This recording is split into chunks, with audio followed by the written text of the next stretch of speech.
한마음 요전 수행편 제1장 불법 공부 1. 한철 인생 인생이란 응아하고 고고성을 울리며 나았을 때에 이미 예고 없는 사형 선고를 받은 가운데 일생을 꿈속의 일처럼 살다가 돌아가는 것이다. 또는 잠깐 이승에 소풍 나왔다가 가는 것과 같다. 우리 육신, 재산, 권력, 명예라는 게 본래 실체가 없어서 허망한데 찰나 동안 살면서 가지고 갈 수도 없는 것을 놓고 서로 빼앗고 싸우고 울고불고 하니 참으로 어처구니 없는 일이다. 사람은 태어나면서 이미 죽을 숙명을 안고 태어난다. 마치 사형이 확정된 죄수와 같다.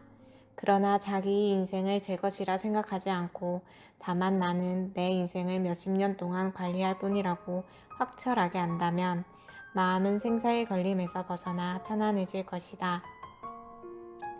우리는 한철 살다 가는 나그네이다. 그러한 나그네 생활을 할 때 어떻게 하느냐? 평등한 마음으로 웃으면서 매사를 내 탓으로 돌리며 넓은 아량과 지혜를 가진 인간으로 사느냐? 아니면 무슨 짓을 해서라도 살아야 하겠다는 모진 마음으로 나가느냐? 각자 판단해 볼 일이다.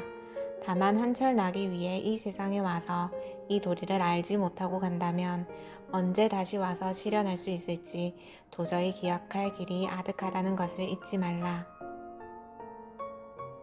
인간이란 지구 안에서도 그렇지만 대천세계를 합친 자리에서 보면 티끌처럼 보잘것없다.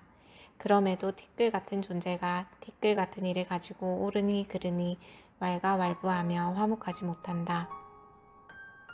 그러니 공부한다 하기 이전에 말 한마디라도 오순도순 곱게 해야 하고 일을 해도 융화를 도모해야 하고 서로 마음을 거슬리지 말아야 하겠지만 몸 떨어지면 그뿐이니 어느 때 삶의 의미를 알겠는가. 사람은 꿈이 꿈인 줄 모르는 까닭에 혹은 기뻐하고 혹은 괴로워한다. 꿈에서 깨어나야 한다. 그 쾌락이 꿈과 고통이 꿈에서 깨어나 크게 한번 껄껄 웃고 명철한 눈으로 이 세계의 참 모습을 보며 살아야 한다. 이 즐거운 세상 수단 방법 가릴 것 없이 편케 살면 그뿐 아니냐라고 생각하는 사람들이 있다. 그러나 나 하나 편한 것으로 영원한 평안을 얻을 수는 없다. 일시적인 향락이 근본 문제를 해결해 주지는 못한다. 우리의 삶은 이 생에서 끝나지 않음을 알아야 한다. 또한 나 혼자만 몰래 하는 일까지도 업이 되어 내게 돌아온다는 법칙도 알지 않으면 안 된다. 몸은 조만간 쓰러져 흩어질 것인데 자기를 어떻게 영원하다 하는가라고 하겠지만 나름대로 모습을 바꿔 옮길 뿐이지 죽는 것은 아니다. 그것은 비유하건대 애벌레들이 고치를 들고 들어앉았다가 나방이 모습으로 하여 공중을 나는 것과 같다. 우리의 삶은 그러기에 생동력 있게 힘찬 발걸음을 내디딜 수도 있는 것이다. 2. 인생의 목표.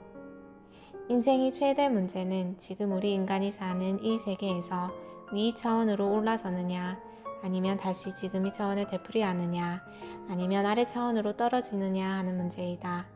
그 해답은 각자 마음먹기에 달려있다.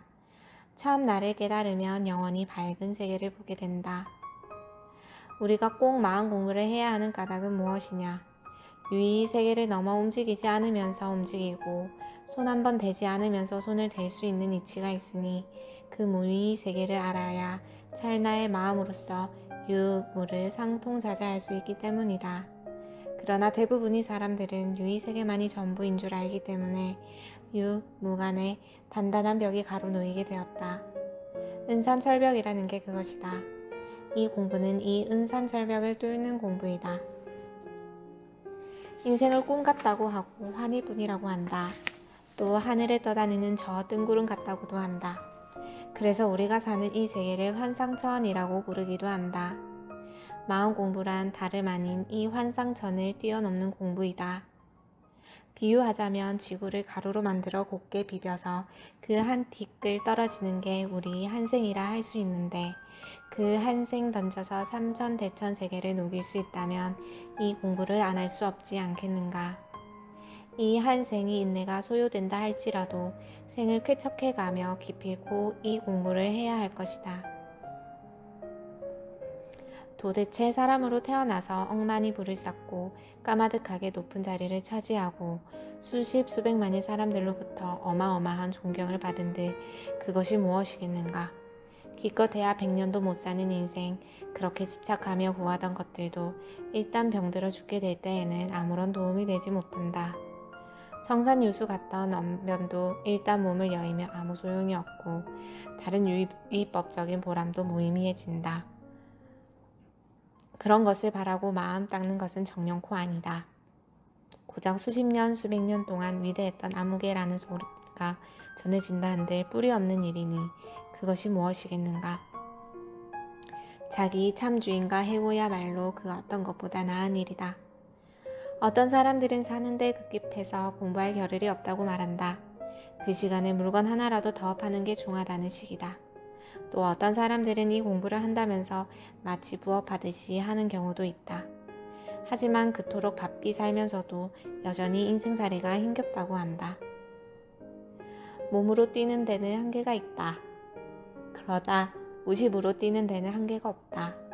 무심으로 뛰면 어디에 데려다 놓아도 1100억 화신이 여러분을 접견한다. 지금 현실의 환난과 고통 때문에 죽을 지경인데 공부할 사이가 어디 있겠느냐고 하는 사람들이 있다. 그러나 그런 환난과 고통이 모두 나로부터 나온 것이니 나온 곳에다 되맡겨야 녹아내리지, 그렇지 않고 엉뚱한 곳에서 답을 찾는다면 어떻게 그것이 변해서 돌아갈 수 있겠는가? 그러기에 환난도 고통도 다 공부의 재료인 것이요, 생활이 그대로 이 공부라 하는 것이다. 과학 문명이 발달된 덕분에 현대인들은 예전 사람들에 비해 더 많은 시간의 자유를 누리게 되었다. 그러나 생각해보라. 현대인들은 그 여분의 시간을 어디에 무엇 하는 데 쓰고 있는가? 이렇게 살기 좋은 노른자위 안에서 이 노른자위 공부를 못한다면 어떻게 하느냐? 불법은 만가지 맛이 나는 과일이요, 만가지 향기가 나는 꽃이다. 그리고 수행자들은 그런 과일을 키우는 농부요, 그런 꽃을 재배하는 정원사라고 할 수 있다. 모든 생산 중에서 가장 맛이 나고 해볼 만한 생산, 모든 농사 중에서도 가장 보람 있는 농사가 바로 불법 수행이다. 그리고 그 농사는 다른 모든 일상생활을 버리고서 하는 것이 아니다. 생업을 그대로 가지면서도 누구나 불법을 닦는 농사를 지을 수 있다. 오히려 생업이야말로 불법을 제대로 닦을 수 있는 연마제인 것이다. 내 마음이 사단장이라면 위로 상신하고 아래로 명령하여 빈틈없게 지킬 줄 알아야 한다. 그것은 내가 나를 고난으로부터 보호하여 잘 살자 하는 목적에서가 아니라 내가 뿌린 씨를 다 거두고 돌아서기 위해서다. 그것은 자신이 어디서 와서 어디로 가는지를 모르고 걸어가야 하느냐, 아니면 어디서 와 어디로 가는지 그 실상의 길을 알면서 걸어가느냐 하는 문제이기도 하다. 인생이 고라 하여 체념하며 살지 말고 고를 통해 도리를 체험하며 살아야 한다. 인생이라 모르면 생존 경쟁이지만 알고 보면 공부이다. 욕심받아 세상에 나왔으면 칼을 뺀 것과 같다. 그냥 가려는가? 내가 어디서 와서 어디로 가는지를 모르고 그냥 가려는가? 그럴 수는 없다. 우리는 지금 사형 선고를 받고 막 사형대로 오르려는 찰나에 있다. 이러한 상황에서 이러니 저러니 한가롭게 따질 새가 어디 있겠는가? 내 육신, 내 자식, 내 사랑, 내 재산 하면서 애지중지하지만 육신 떨어질 때에 이르면 이 몸뚱이 끌고 갈 수도 없고 엽전 한 푼 들고 갈 수도 없다.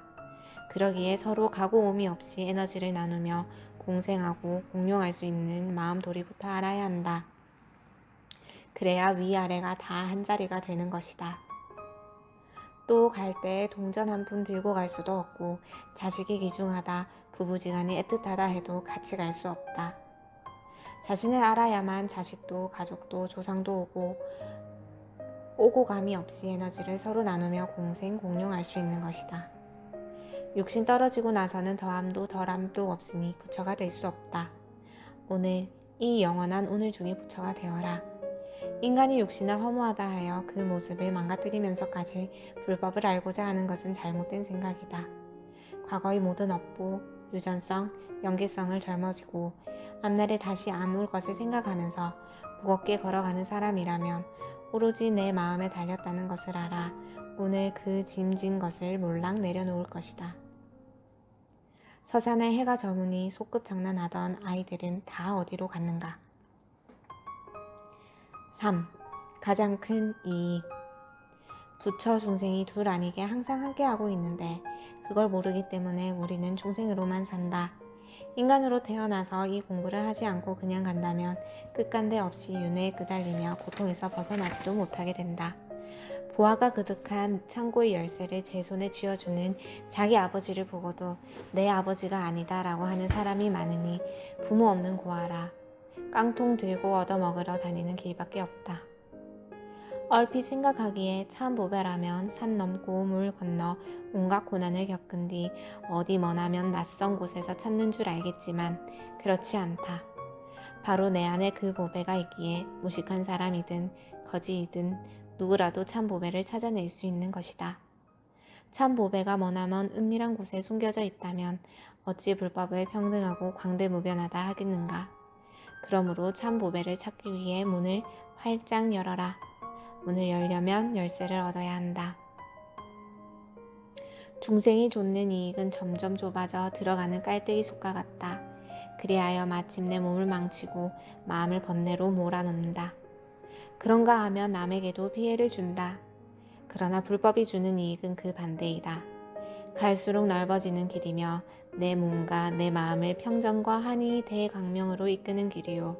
이웃을 밝고 따뜻한 곳으로 이끄는 길일 것이다.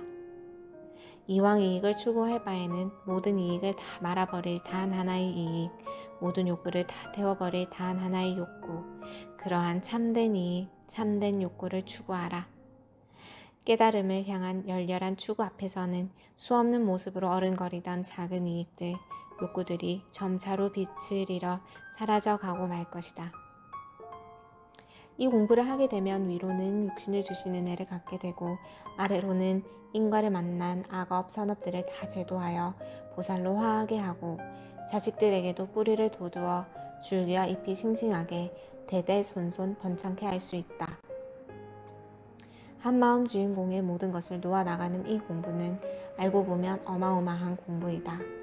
하나의 물리가 터진다면 모든 게 다 터지는데 거기엔 천체 물리학도 있고 원자 물리학도 있고 의학, 공학, 지리학, 심리학 따위가 다 들어있다. 이 공부는 모든 것에 통하는 길이다.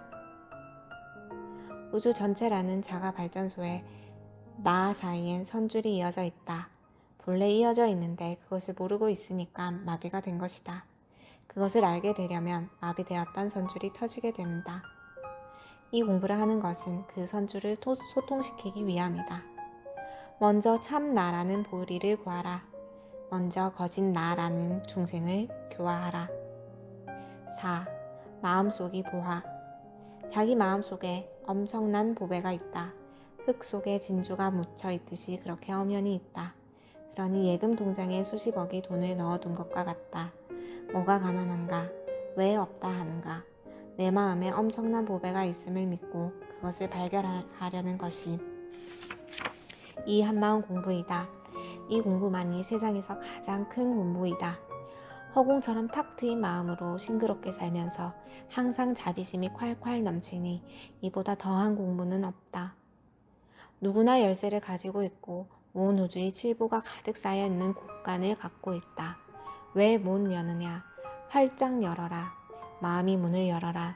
정멸보구능이 문을 열어라. 뿌리가 싱싱하면 잎이나 가지가 모두 다 싱싱하여 새삼 가지가 썩었네, 잎이 썩었네 하고 개탄할 일이 없다. 그와 마찬가지로 자기 마음으로부터 모든 것이 지어졌음을 알아 오로지 자기 근본을 찾는다면 모든 것이 다 풀릴 것이다. 남에게 팔자운명을 물어서 이러니 저러니 할 것도 없고 누구더러 고쳐달라고 할 것도 없다. 평생을 가난과 고통 속에서 어렵게 살았다 할지라도 덜어는 즐거움도 있었을 것이다. 중요한 것은 그렇게 살았다는 그 생각을 탁 털어버리고 지금이라도 넓은 마음으로 외롭고 고달팠던 평생을 바로잡는 데 있다. 그것은 얼마든지 되는 일이다. 마음만 크게 돌린다면 즉시로 되는 일이니 현실의 얼매인 좁은 생각에서 벗어나 영원한 세계를 살아보라. 천만금이 재화를 택하겠는가? 목숨을 택하겠는가? 천하를 덮는 명예를 택하겠는가? 진리의 기쁨을 택하겠는가? 천만금이 재화가 생명보다 귀할 수 없으니 갖기보다는 베푸는 일에 더 풍요로운 사람이 되어라. 자질구레한 금붙이나 귀금속 따위를 만지작거리며 희희낙낙하는 소인이 되지 말라. 등 뒤에서 무량광대한 참보배가 지금 우리를 기다리고 있다. 진리의 기쁨이란 크고 커서 세상의 어떤 값진 것과도 비교할 수 없다. 제 아무리 천하를 뒤덮는 영예라 할지라도 진리의 기쁨 앞에서는 티끌에 불과하다. 도를 이루어 도인이 되려 함도 아니다. 내 마음 안에 있는 이 영원한 보배, 그 보배의 참맛을 아는 이라면 도인이라 불리든 큰 스님이라 불리든 부처나 보살이라 불리든 무슨 상관이 있겠는가. 세간의 칭찬과 경배가 행복하게 하는 게 아니니 오직 마음이 샘 진리의 만만이 나의 목마름을 적셔줄 뿐이다. 전 우주와도 바꿀 수 없는 것이 딱 한 가지 있다면 그것은 마음이라는 크나큰 안식처뿐이다. 당장 물고기 한 마리가 아쉽더라도 먼저 잡는 법을 배워야 평생의 야식이 부족하다. 내 근본을 그대로 손안에 쥐고 자제할 수 있게끔 하는 게 바로 이 불법 공부이다. 유의의 세계에서 큰일을 하는 사람들은 대개 한 분야를 10년이고 20년이고 외고르로 파고든 사람들이다.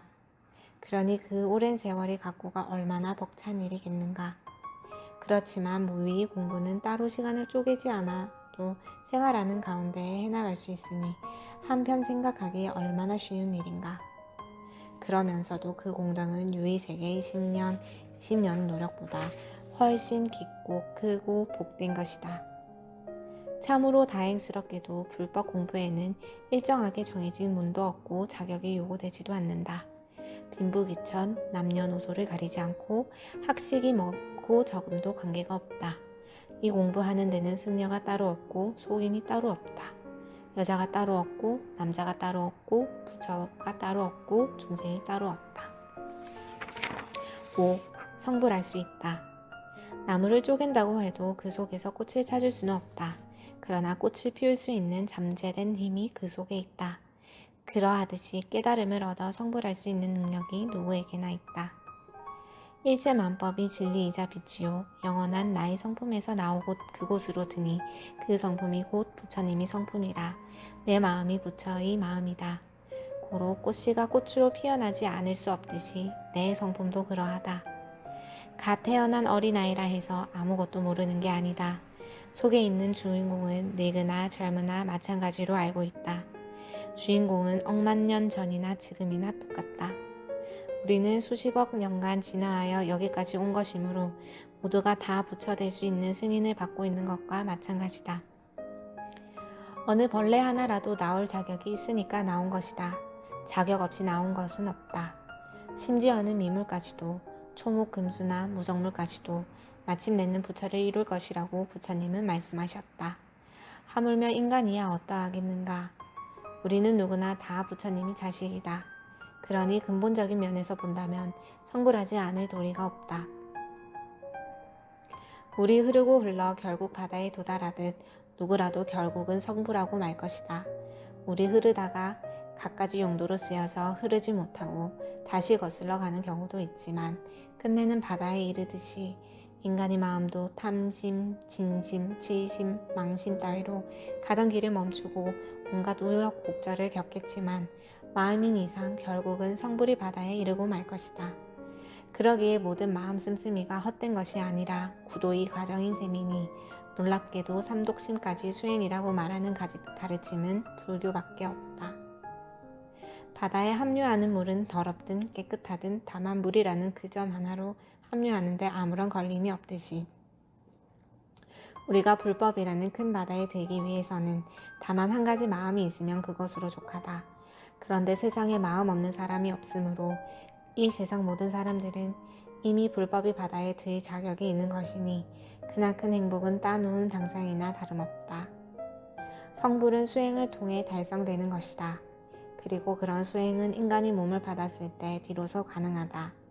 물론 육취 중생들도 모두 수행을 할 수 있겠지만 인간계야말로 그 중에서도 승진과 자천이 가장 무쌍한 곳이다. 고로 중생이 인간의 몸을 받는다는 게 너무나도 고마운 일이 아닐 수 없다. 인간의 몸을 받음으로써 우리는 비로소 수행다운 수행을 할 수 있고 성불이라는 존재 최후의 목표로 나아갈 수 있기 때문이다. 미륵이란 후일의 주인 될 사람을 말한다.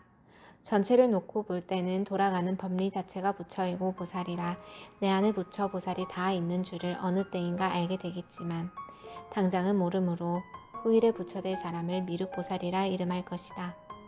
부처님께서 인연 없는 중생을 제도할 수 없다 하신 것은 인연이 없어서 없다 한 게 아니라 미래의 인연이 도래할 것임을 말씀하신 것이다. 지금은 해당되지 않은 어린애라는 의미이다.